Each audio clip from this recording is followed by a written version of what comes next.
जय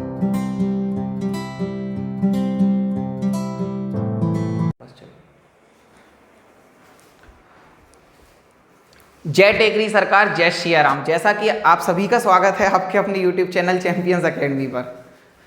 जैसा कि आप सभी को पता है, चैनल पर कई सारी वीडियो हमारी एजुकेशन मैथ्स से रिलेटेड हम अपलोड करते रहते हैं। इसी क्रम में आज लेकर आए हैं हम आपके सामने अध्याय 1 कक्षा 9 का। वीडियो शुरू करने से पहले आपको बता दूं हमारी पूरी रणनीति क्या है।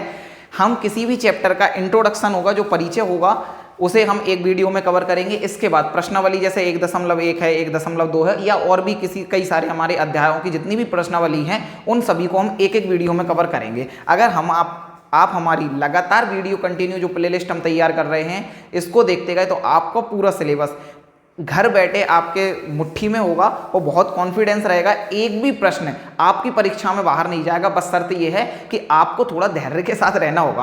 आपकी क्या कमी है मैं आपको बताऊं। आप चाहते हैं कि वीडियो में हमें 20 मिनट में 30 मिनट में सब कुछ मिल जाए, जबकि ऑफलाइन क्लास में जाते हैं तो हम एक से सवा घंटे की क्लास डेली लेते हैं और तब जाके कई दिनों में हमारा एक चैप्टर कंप्लीट हो पाता है। तो आप उस मानसिकता को बदलिए। आप ये समझिए हम ऑफलाइन क्लास में बैठे हैं और अगर हमें सीखना है तो समय तो हमें देना ही होगा। हमने समय बर्बाद किए बिना सीधा आते हैं चैप्टर पर।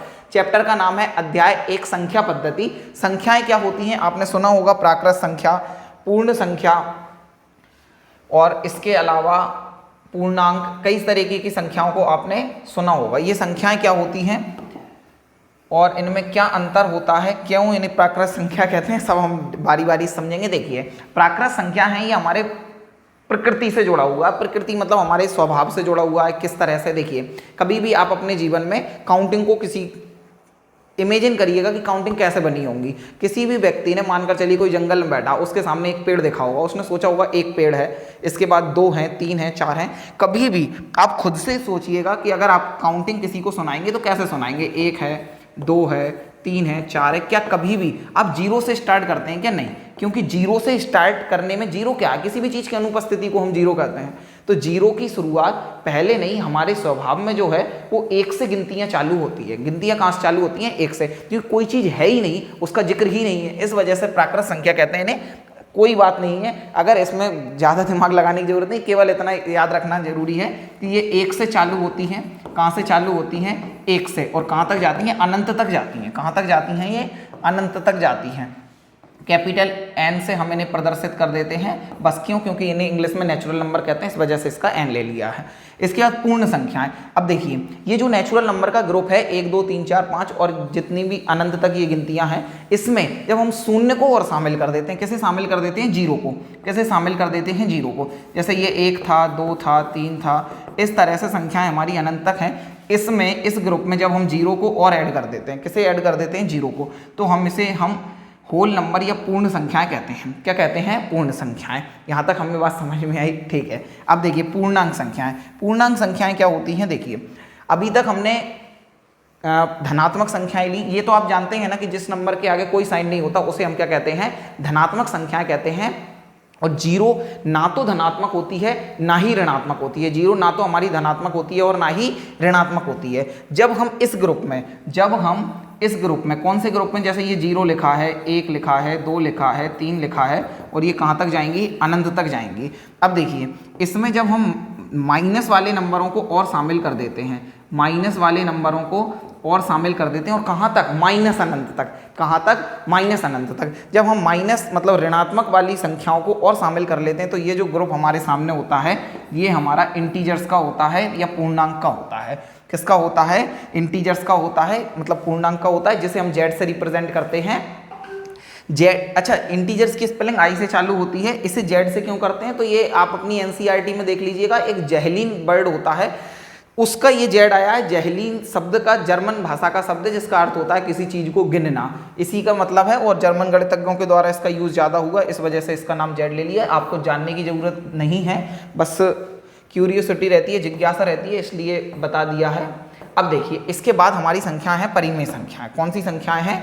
परिमेय संख्याएं हैं। परिमेय संख्याएं क्या होती हैं? देखिए, अभी तक हमने नेचुरल नंबर को समझा, होल नंबर को समझा, मतलब प्राकृत संख्या को समझा, पूर्ण संख्याओं को हमने समझा।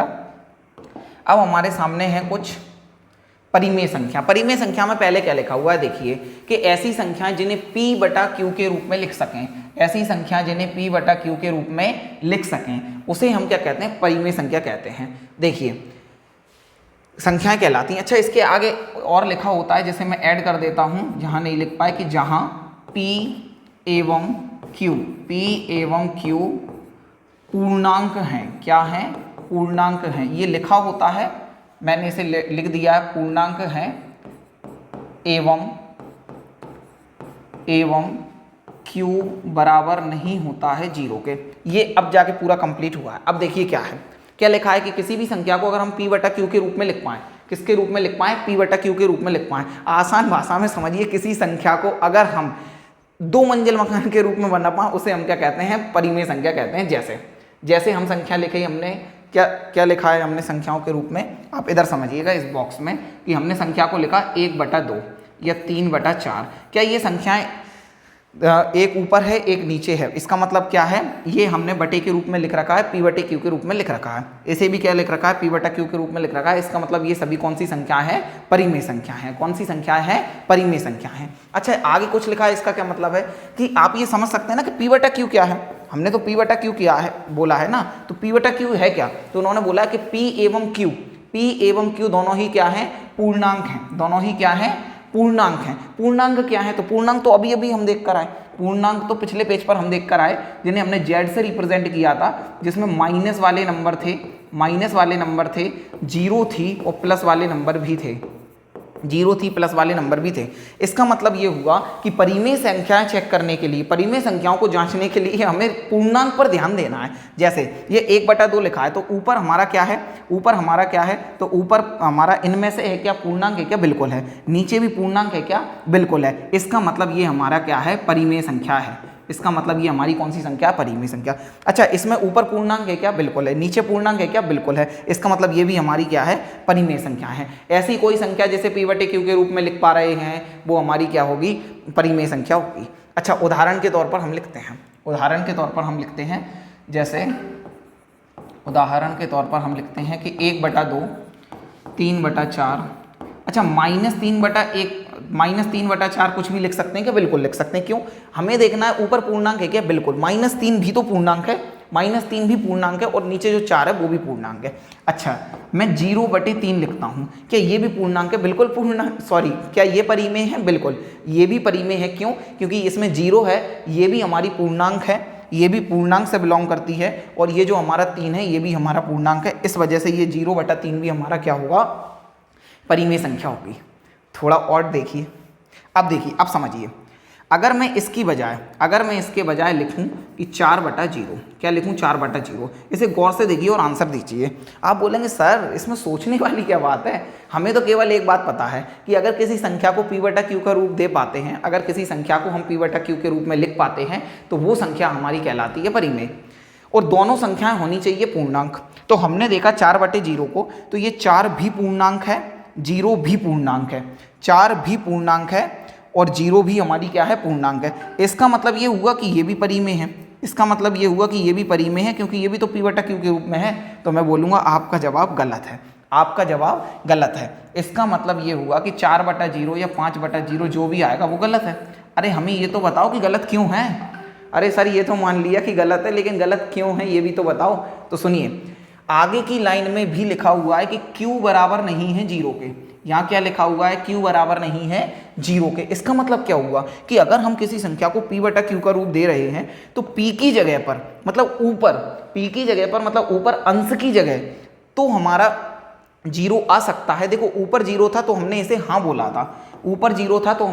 बोला था, लेकिन अगर 0 नीचे आ गया, अगर 0 हमारा नीचे आ गया तो हमारा ये आंसर नहीं होगा, क्योंकि लिखा हुआ है क्योंकि q की बराबर पे क्या नहीं होना चाहिए? 0।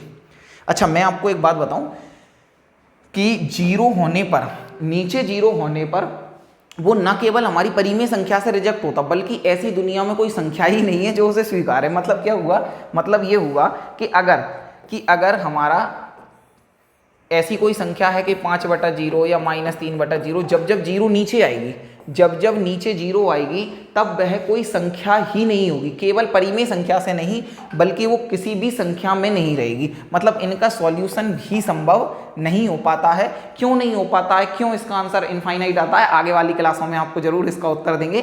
फिलहाल हम समय की बाध्यता को देखते हुए इन चीज़ों की उपयोगिता कम है, लेकिन बस बता दिया है कि ये परिमेय नहीं बल्कि ये कोई सी संख्या नहीं होती है। क्यों नहीं होती, इसका जवाब आने वाली क्लासों में जरूर देंगे। अब देखिए आगे। अच्छा, अकेला मैंने 2 लिखा, अकेला -3 लिखा, तो क्या ये भी परिमेय संख्याएं हैं?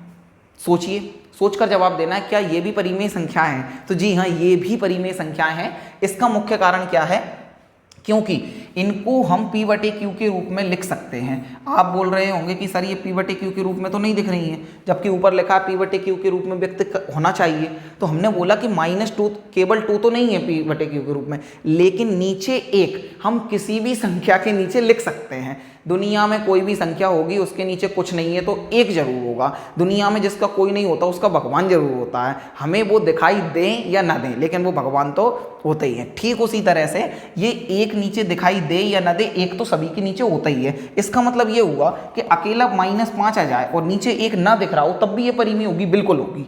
अच्छा, नीचे ऊपर 0 लिखा तब भी होगी क्या? बिल्कुल होगी। तो हमने कर दिया है आदि। इसका मतलब तो ये हुआ कि हमने अभी तक जो प्राकृत संख्याएं पढ़ी, पूर्ण संख्याएं पढ़ी, पूर्णांक संख्याएं पढ़ी, वे सभी परिमेय हैं। क्यों? क्योंकि 1 तो हम सभी के नीचे लगा पाएंगे, 1 तो हम सभी के नीचे लगा पाएंगे।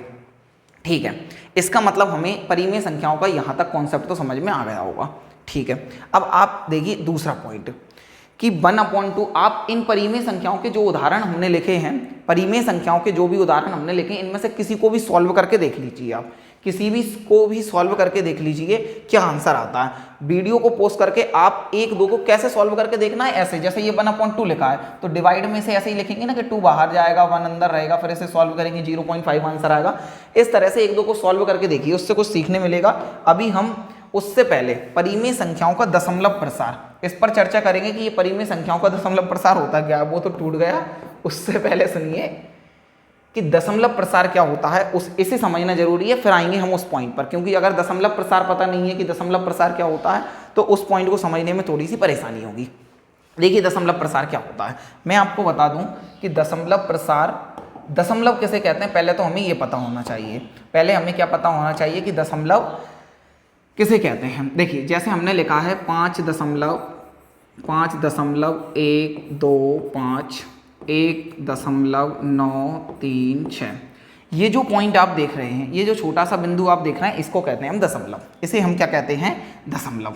ठीक है, अब दशमलव प्रसार क्या होगा तो आप उस बात को समझिए।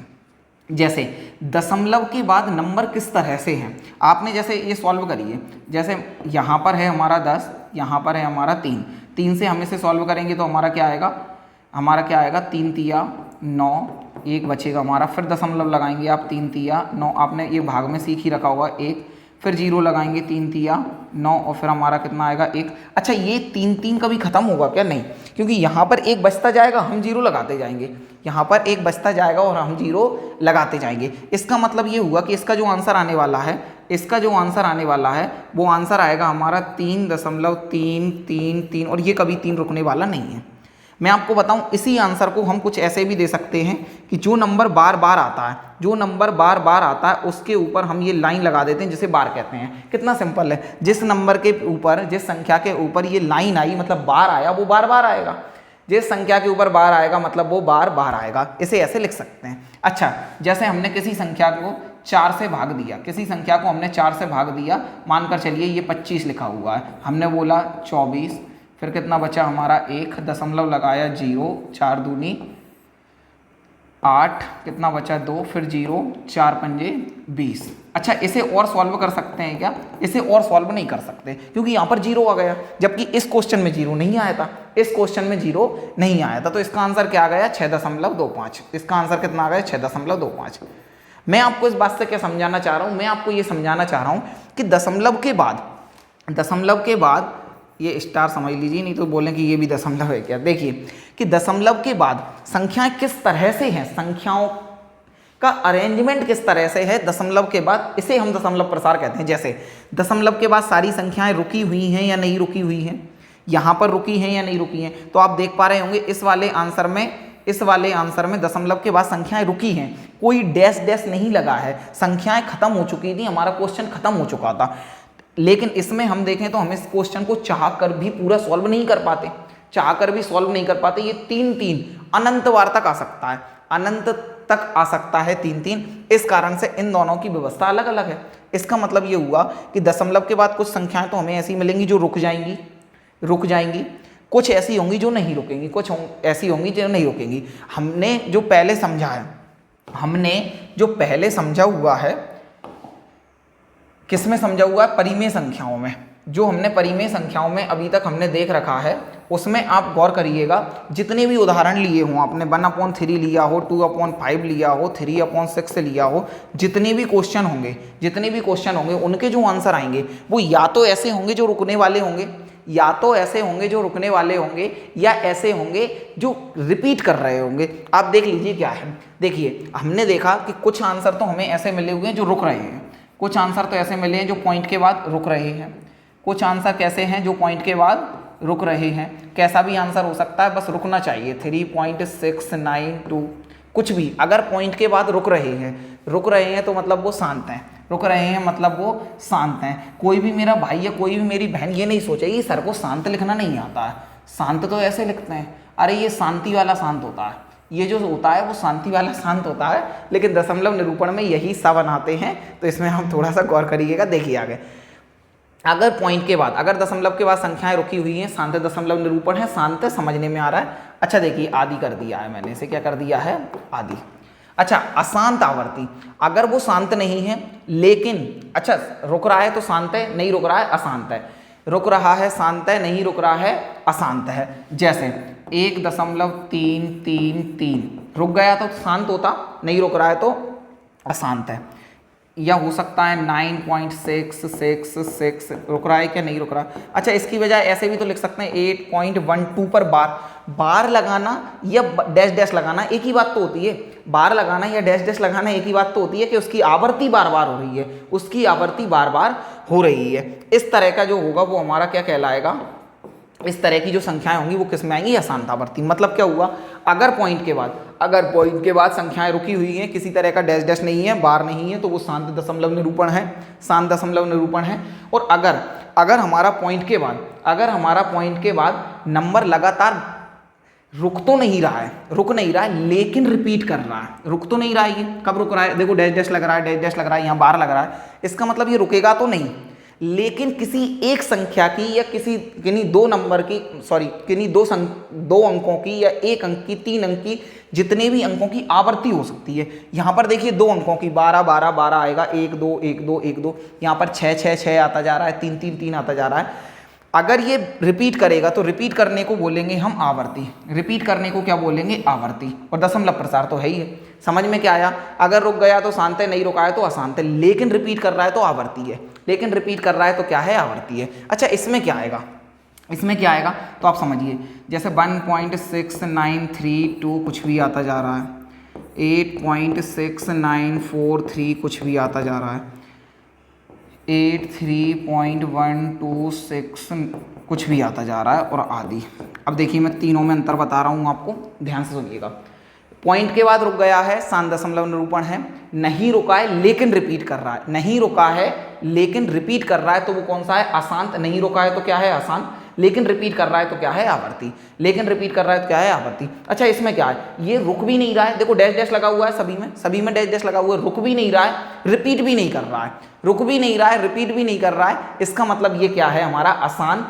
रुक नहीं रहा है तो अशांत है। अच्छा आवर्ती भी नहीं कर रहा है तो अनावर्ती, आवर्ती भी नहीं कर रहा है तो ये क्या है? अनावर्ती। अच्छा अशांत को अनवसानी भी कहते हैं, एक ही बात है, आप बिना कंफ्यूज हुए आप समझिए कि अशांत क्यों है? क्योंकि रुक नहीं रहा है। अनावर्ती क्यों है? क्योंकि ये रिपीट भी नहीं कर रहा है। अब सुनिए ये समझा क्यों है, तो सुनिए, अगर कोई भी आपके लिए अपॉन में नंबर मिला है, 1/2 मिला है, बटे में लिखी हुई है 3/4 मिला है, -3/6 मिला है, तो इन संख्याओं को देखकर तो आप बता देंगे कि ये सभी परिमेय हैं, ये सभी संख्याएं परिमेय हैं। लेकिन अगर मानकर चलिए ये जो 1/2 है, ये 1/2 है, मैंने इसी को सॉल्व किया डिवाइड में, ऐसे भाग करके, तो इसका आंसर आएगा 0.5। मैं आपसे पूछ रहा हूँ अगर ये परिमेय है, अगर ये परिमेय है और इसी को सॉल्व करके, इसी को हल करके आंसर ये आ रहा है, अगर इसी को सॉल्व करके आंसर ये आ रहा है, या 1/3 लिखा हुआ है और इसको ही सॉल्व करने पर, इसको ही सॉल्व करने पर हमारा आंसर 0.3 पर बार आएगा, मतलब 3 बार आएगा। तो मुझे बताइए क्या हमारे, जब ये हमारी परिमेय संख्या है तो ये परिमेय नहीं होंगी? अरे ये भी तो परिमेय होंगी, क्योंकि इसी का तो सॉल्यूशन ये है, मतलब ये और ये बराबर हैं, और जब ये परिमेय है तो ये भी तो परिमेय होंगी। इसका मतलब ये हुआ कि अगर बटे में लिखे हुए आएंगे, अगर बटे हुए में लिखे आएंगे तो हमें पता है कि आंसर क्या देना है, परिमेय है। लेकिन अगर आपको ये वाला रूप दे दिया, अगर आपको ये वाला रूप दे दिया तो आप कैसे पता करेंगे कि ये संख्या परिमेय है या नहीं है? तो इसी के लिए हमारा था वो दूसरा पॉइंट कि अगर हमारा पॉइंट के बाद रुकने वाला होगा तो भी परिमेय है, नहीं रुकेगा लेकिन रिपीट करेगा, नहीं रुकेगा लेकिन रिपीट करेगा तो भी हमारी कौन सी है, परिमेय है। अच्छा, ये वाली परिमेय नहीं है, केवल अशांत अनवसानी को नीचे वाले पॉइंट को छोड़कर ये वाला दशमलव निरूपण हो या ये वाला दशमलव प्रसार हो, दोनों ही कंडीशन में हमारी वे संख्या परिमेय संख्याएं होंगी। आते हैं इधर, देखिए परिमेय संख्याएं हमारी क्या थी। देखिए पहला वाला तो हमने देख लिया था पॉइंट, परिमेय संख्याओं का दशमलव प्रसार या तो शांत होगा, ये शांत इन्होंने गलत लिख दिया है यहाँ पर, कोई बात नहीं हम सुधार देते हैं, आप सुधार लीजिएगा, आपको बता ही चुका हूँ कि यहाँ पर शांत ही होगा। देखिए ये ऐसे लगा लीजिए, ऐसे ये वाला सा आएगा, ठीक है।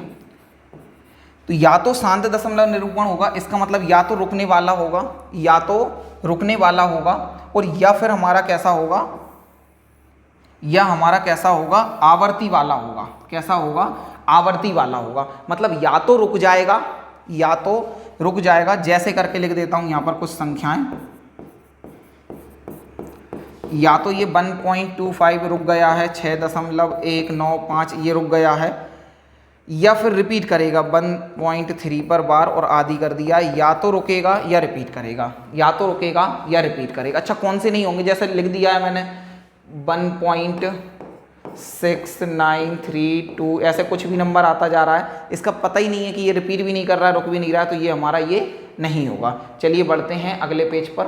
अगर हमें ये समझ में आ गया है, अगर हमें ये समझ में आ गया है तो अगली अपरिमेय संख्याएं जो हैं वो तो हमें बहुत ही आसानी से समझ में आने वाली हैं। देखिए क्या लिखा है, वहाँ पर लिखा था ऐसी संख्याएं जिन्हें P/Q के रूप में लिख सकते हैं, वहाँ पर लिखा था ऐसी संख्याएं जिन्हें P/Q के रूप में लिख सकते हैं, लेकिन यहाँ पर लिखा है P/Q के रूप में व्यक्त ना किया जा सके। क्या लिखा है यहाँ पर, P/Q के रूप में व्यक्त ना किया जा सके, उन्हें हम क्या कहेंगे, उन्हें हम कहेंगे अपरिमेय संख्याएं। जैसे इसमें आमतौर पर रूट वाली संख्याएं आती हैं, आमतौर पर कौन सी संख्याएं आती हैं, रूट वाली आती हैं। जैसे √3 है, √5 है, √6 है, इन संख्याओं को हम क्या कहेंगे। अच्छा ये रूट क्या होता है, तो रूट की चर्चा हम आगे वाली क्लासों में क्वेश्चंस के साथ करेंगे। अभी मैं आपको शॉर्ट में बता दूं कि रूट से हम, जैसे कोई संख्या है, जैसे 4 है, ये जो 4 है, आप ध्यान दीजिए मैंने यहाँ पर √4 नहीं लिखा है, √3 के बाद 5 लिखा है, यहाँ पर √9 भी नहीं आएगा, √4 भी नहीं आएगा। अच्छा ऐसे कौन कौन सी संख्या नहीं आएंगी हमें, तो ऐसी संख्या जो किसी का वर्ग है, ऐसी संख्या जो किसी संख्या का वर्ग है। जैसे 4 2 का वर्ग होता है, जैसे 9 3 का वर्ग होता है, 16 4 का वर्ग होता है। ऐसी संख्या जो किसी का वर्ग है, एक्चुअल में अगर ये 2 का वर्ग है तो हमें पता है इसे हल करने पर 2 आएगा। 9 अगर 3 का वर्ग है तो इसे सॉल्व करने पर हमारा आंसर 3 आएगा, और 16 का आंसर हमारा 4 आएगा। और हमें पता है कि इनके नीचे 1 हम लगा पाएंगे, और ये सभी की सभी हमारी परिमेय संख्या हैं, ये सभी हमारी कैसी संख्या हैं, परिमेय हैं। जब ये परिमेय है तो ये भी परिमेय होंगी, क्योंकि उसी को सॉल्व करने पर आ रहा है। तो इसका मतलब हमें समझना है केवल इतना कि अगर रूट के अंदर, अगर इसको वर्गमूल कहते हैं, ये जो आप देख रहे हैं ये बिना खिड़की दरवाजे का घर, इसे हम क्या कहते हैं, रूट कहते हैं, और हिंदी में हम इसे वर्गमूल कहते हैं। तो आप ये समझिए वर्गमूल के अंदर केवल ऐसी संख्याएं नहीं आएंगी जो किसी का पूर्ण वर्ग होती हैं। जैसे 4 हुआ, 9 हुआ, 16 हुआ, 25 हुआ, 6 का 36 हुआ, इस तरह से आप बढ़ते जाएंगे। केवल वे उन संख्याओं को छोड़कर इसमें सभी वो आएंगी। क्यों? अच्छा इसका आंसर देख सकते हैं, जैसे √3 है, आप बोलेंगे 1 तो हम इसके नीचे भी लगा सकते हैं, फिर इसे परिमेय क्यों नहीं कह रहे हैं? क्योंकि उसमें लिखा हुआ था कि P और Q, मतलब ऊपर वाला और नीचे वाला दोनों पूर्णांक होना चाहिए। तो नीचे वाला तो पूर्णांक है, लेकिन ऊपर वाला पूर्णांक नहीं है ना, ऊपर वाला पूर्णांक नहीं है। पूर्णांक में हमने नेगेटिव नंबर देखे, पॉजिटिव देखे, धनात्मक ऋणात्मक देखे, 0 देखी, लेकिन हमने रूट वाला कोई नंबर नहीं देखा, वर्गमूल वाला। इस कारण से ये वाले P/Q के रूप में नहीं लिखे जा सकते, और इन्हें हम क्या कहते हैं, अपरिमेय संख्याएं कहते हैं। अब देखिए अपरिमेय संख्याओं के दशमलव प्रसार सदैव अशांत अनावर्ती का होता है। बिल्कुल बिल्कुल सिंपल सी बात है। आप अभी देखिए जो हमने इधर समझा था कि यहाँ पर देखा था पॉइंट के बाद रुकने वाले, यहाँ पर देखा था नहीं रुकने वाले लेकिन रिपीट करने वाले, लेकिन इसे हमने छोड़ा था क्योंकि ये ना तो रुक रहे थे ना रिपीट कर रहे थे। तो इन दोनों को हमने कहा था परिमेय, अकेला ये बचा इसे कहेंगे अपरिमेय। इसे क्या कहेंगे हम? अपरिमेय कहेंगे। तो इसमें हमारी कौन सी संख्याएं आ जाएंगी? जो पॉइंट के बाद रुकेंगी भी नहीं, जो पॉइंट के बाद रुकेंगी भी नहीं, अरे आजा भाई, पॉइंट के बाद रुकेंगी भी नहीं और रिपीट भी नहीं करेंगी। जैसे क्या होगा? 1.396 कुछ भी आता जा रहा है, 8.459 कुछ भी आता जा रहा है, ये रुकेगा भी नहीं और रिपीट भी नहीं करेगा। ये हमारा कौन सा होगा? ये हमारा कौन सा होगा? अपरिमेय संख्या होगा। ध्यान देना, जो संख्याएं परिमेय हैं वो अपरिमेय नहीं है, जो अपरिमेय है वो परिमेय नहीं है। केवल ये, जैसे ये 5/0 वाला मैंने कॉन्सेप्ट आपको बताया था परिमेय में, ये ना तो परिमेय होती ना परिमेय होती, एक्चुअल में ये कोई सी संख्या ही नहीं होती। इस पर ध्यान देना, नहीं तो बोलें कि परिमेय में रिजेक्ट किया था तो ये अपरिमेय में माना जाएगा, ऐसा बिल्कुल नहीं है। चलिए आगे बढ़ते हैं। इसके बाद हमें देखना है दशमलव प्रसार, हम समझ चुके हैं। इसके बाद देखिए आप, अब हमारे सामने वास्तविक संख्याएं। वास्तविक संख्याएं क्या हैं? वास्तविक संख्याएं सभी परिमेय और अपरिमेय संख्याओं का, वास्तविक संख्याएं सभी परिमेय और अपरिमेय संख्याओं को शामिल करती हैं। किसी भी वास्तविक संख्या को संख्या रेखा पर दर्शाया जा सकता है, संख्या रेखा पर एक बिंदु के रूप में दर्शाया जा सकता है, बताया जा सकता है। देखिए क्या है, आप इससे समझिए ये बैग क्यों आया हुआ है, इस बैग का काम बता दूं। देखिए ये एक्चुअल में काफ़ी बड़ा बैग है क्योंकि संख्याएं भी तो काफ़ी सारी हैं, काफ़ी सारी क्या वो तो इस बैग में भी नहीं आएंगे, हम सभी जानते हैं। देखिए एक्चुअल में इसका मतलब क्या है, अगर मैं कोई बैग लूँ और उसमें सभी परिमेय संख्याओं को भर दूँ और उसमें अपरिमेय संख्याओं को भी शामिल कर दूं। कैसे शामिल कर दूं? अपरिमेय संख्याओं को भी शामिल कर दूं। मतलब मैंने एक बैग लिया जिसमें परिमेय संख्याओं को सभी को भर दिया, अपरिमेय संख्याओं को भी भर दिया। अब ये मेरे सामने जो बैग है वो मेरे सामने वास्तविक संख्याओं का है। अब वो मेरे सामने काय का बैग है? वास्तविक संख्या का ये मेरे सामने बैग है। इसका मतलब ये हुआ कोई संख्या परिमेय है तब भी वास्तविक है, अपरिमेय है तब भी वास्तविक है। आई थिंक आपको परिमेय अपरिमेय समझ में आ गया होगा। अच्छा, संख्या रेखा क्या होती है इसको और थोड़ा सा समझ लीजिए कि ये बोल रहे हैं कि वास्तविक संख्याओं को संख्या रेखा पर दर्शाया जा सकता है। संख्या रेखा आपने 6वीं क्लास से क्लास 6 से आप इसे पढ़ते हैं। संख्या रेखा क्या होती है तो बस आप शॉर्ट में समझिए, वैसे आप जानते हैं संख्या रेखा के बारे में, मैं आपको बता दूं। 0 होती है यहाँ, 1 2 3, अरे सर ये तो आ गया समझ में, पहले नहीं आ रहा था। इधर धनात्मक संख्याएं होती हैं, इधर ऋणात्मक संख्याएं होती हैं और ये संख्याएं हमारी कहाँ तक जाती हैं? ऋणात्मक अनंत तक, और इधर जाती हैं ये धनात्मक अनंत तक।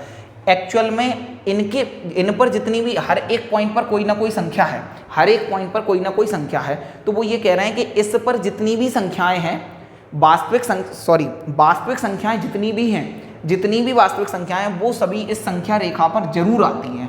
मतलब कोई संख्या परिमेय है तो भी इस पर मिलेगी। वो कैसे मिलेगी? अपरिमेय संख्याओं को हम कैसे देखेंगे तो वो प्रश्नावली 1.2 का सवाल है, उसे भी देखेंगे कि अपरिमेय संख्याओं को, जैसे 1 को दर्शाना है तो हम बता देंगे 1 ये है, 2 को दर्शा देंगे, इनके बीच वाली संख्याओं को भी दर्शा देंगे, लेकिन रूट वाली संख्याओं को कैसे दर्शाएंगे वो भी हम प्रश्नावली 1.2 में करने वाले हैं।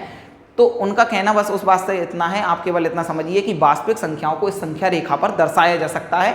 कैसे दर्शाएंगे वो हम समझ लेंगे। अच्छा, वास्तविक संख्याओं के अलावा कुछ और भी संख्याएं होती हैं, बिल्कुल होती हैं। काल्पनिक संख्याएं होती हैं। काल्पनिक संख्याएं केवल ऐसे समझिए, रूट के अंदर कोई माइनस में नंबर होता है वो होती हैं। हालांकि वो हमारे चैप्टर का भाग नहीं है, लेकिन लगता है कि जब वास्तविक संख्याएं होती हैं तो फिर काल्पनिक भी होती होंगी, इसलिए मैंने बता दिया। काल्पनिक संख्याओं को अवास्तविक संख्याएं भी कहते हैं। हमारे सिलेबस का हिस्सा नहीं है इसलिए ज़्यादा चर्चा उन पर नहीं करेंगे। सम संख्या और विषम संख्या को और समझ लेते हैं। ये क्या है? देखिए सम संख्याएं क्या होती हैं तो आप तो बस ये यूँ समझिए कि जो 2 का पहाड़ा अगर हमें आता है, 2 का पहाड़ा जो हमें दूसरी क्लास से आता है, UKG फर्स्ट से सीखने लगते हैं बच्चे।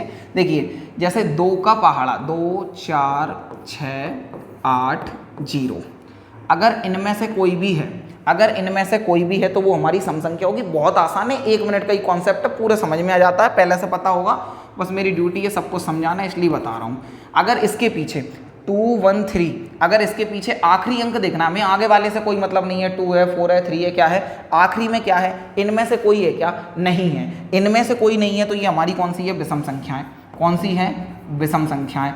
और अगर इनमें से होगा, अच्छा, इनके अलावा आखिरी में और कुछ हो ही नहीं सकता है, इनके अलावा आखिरी में कुछ हो ही नहीं सकता है। अगर 3 है, ये किस में से है, इसमें से, इसका मतलब ये संख्या विषम है, इसका मतलब ये कैसी है, विषम है। अगर इसके अलावा 4 5 4 6 ये है, तो इसका मतलब ये हमारी आखिरी में क्या है, 6। अच्छा, 6 इसमें है क्या ग्रुप में, नहीं, 6 कहाँ है, यहाँ, इसका मतलब ये क्या है, सम है। आई थिंक आपको सम विषम आ गया होगा, एक उदाहरण से ही पर्याप्त था, आपको ये पहले से भी आता ही होगा। बस आखिरी हमारे सामने रहे हैं अभाज्य संख्याएं और भाज्य संख्याएं, इन्हें और समझते हैं और इसके बाद क्लास समाप्ति की घोषणा करते हैं। अब देखिए, अभाज्य संख्याएं क्या होती है, क्या नाम से पता नहीं चल रहा है, भाज्य, भाज्य मतलब क्या होता है, जिसे किसी संख्या से काटा जा सके, विभाजित किया जा सके। जैसे 4 है, 4 को विभाजित कर सकते हैं 2 से, 6 है, इसे विभाजित कर सकते हैं 2 से, 3 से। आप तो और आसान भाषा में केवल इतना समझने की कोशिश करिए, आप तो कोई संख्या लिखिए, जैसे हमने लिखा 4 2 लिखा, हमें केवल ये पूछना है ये 2 किस किस के पहाड़े में आता है, तो जवाब आएगा 2, केवल 2 के में और 1 के पहाड़े में आता है। अच्छा, 1 के पहाड़े में तो जमाना आता है, 1 के पहाड़े में तो सारे नंबर आते हैं, तो 1 को इग्नोर रखिएगा भी। केवल हम ये चर्चा करेंगे क्या वो संख्या केवल खुद के अलावा और किसी के में भी आती है क्या, अगर नहीं तो ही अभाज्य होगी। जैसे 3 है, 3 किस में आता है, केवल 3 में आता है। 4 किस में आता है, 4 में तो आता ही है, साथ में 2 के में भी आता है, इसलिए ये अभाज्य संख्या नहीं होगी। अच्छा, 5 भी अभाज्य होगी, क्यों, क्योंकि 5 के में तो आता ही है, 5 के में आता है और 1 के में आता है, इसके अलावा और किसी के में नहीं आता। अच्छा, 1 के में सब आएंगे, मैं बता रहा हूँ आपको कि 1 और खुद के अलावा किसी और के में आएगा तो उसे भाज्य कहेंगे, अदरवाइज वो क्या होगी, हमारी अभाज्य संख्या। इसके अलावा 7 होगी, आदि कर दिया है। आप ऐसी संख्याएं सोच सकते हैं जो केवल खुद के टेबल में आ रही हैं, उन्हें हम खुद के पहाड़े में आ रही हैं, उन्हें हम क्या कहेंगे, अभाज्य संख्या। अच्छा, जिन संख्याओं को यहाँ रिजेक्ट किया है, उन्हें हम यहाँ सेलेक्ट करेंगे, जैसे 4 है, 6 है, 8 है, 9 है आदि। इसका मतलब अगर 2 संख्याएं, ऐसी संख्याएं जो खुद के और 1 के अलावा भी किसी के में आ रही हैं, वो भाज्य है। जैसे 6 है तो 6 खुद के में आता है, 1 के में आता है, इसके अलावा वो 2 के में और 3 के में भी आता है, इसलिए ये सभी संख्याएं क्या होंगी, हमारी भाज्य संख्याएं होंगी। अच्छा, 1 हमने दोनों में नहीं लिखा, तो बस लास्ट मिनट की बात समझ जाइए कि जो 1 होता है ना तो ये भाज्य होता है, ना ही ये अभाज्य होता है, ना ही ये भाज्य होता है, ना ही ये अभाज्य होता है। बस केवल इतना याद रखना, क्यों नहीं होता इसकी चर्चा भी आगे कर लेंगे। हमारा काफ़ी समय हो गया, समय की बाध्यता के कारण वीडियो की समाप्ति हम यहीं पर करते हैं, देख लेते हैं कुछ और नहीं रहा है, बस यहीं पर हमारे क्लास समाप्ति की घोषणा करते हैं। मिलते हैं, अगर वीडियो पसंद आया हो वीडियो को लाइक करना, चैनल को सब्सक्राइब करना और अपने दोस्तों के साथ ज़्यादा से ज़्यादा शेयर करना। मिलते हैं नेक्स्ट वीडियो में, तब तक के लिए जय हिंद, जय भारत।